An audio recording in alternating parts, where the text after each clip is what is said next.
Pinag-uusapan na ng mga legal counsel ni Vice President Sara Duterte kung paano tutugon sa writ of summons mula sa Senate Impeachment Court. Dagdag pa ni VP Sara, ipinauubayan niya sa Senado ang desisyon kung ano ang gagawin sa mga articles of impeachment. Kasunod ng hakbang ng Senado na ibalik ito sa House of Representatives. Narito ang exclusive report ni Jason Rubrico. Ipinauubayan na ni Vice President Sara Duterte sa Senado kung ano ang dapat gawin hinggil sa impeachment complaint laban sa kanya. Yan ang naging pahayag ni VP Sara sa isang exclusive interview ng SMNI sa Kuala Lumpur, Malaysia. Matatanda ang 18 senador ang bumoto pabor sa remand o pagbabalik ng articles of impeachment sa Kamara habang 5 ang tumutol. Iwanan natin sa Senate ang desisyon kung ano ang gagawin nila sa articles of impeachment dahil sila yung nalatasan ng sa legal batas natin na maging impeachment court. At sila lang din yung may discretion kung ano yung dapat gawin.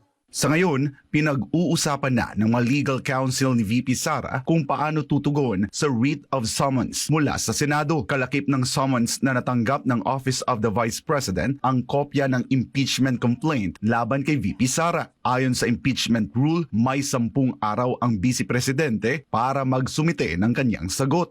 Pag-usapan namin yan ng ating mga defense counsels at pinag-uusapan na nila ngayon kung paano nila gagawin yung pag-comply sa summons ng Senate. Nire-respeto naman ni VP Sara ang opinyon ng mga politiko, grupo at individual na nananawagan na siya ay agad ma-impeach sa pwesto. Lahat naman tayo may freedom of speech, no? At lahat ng opinion nire-respeto ko.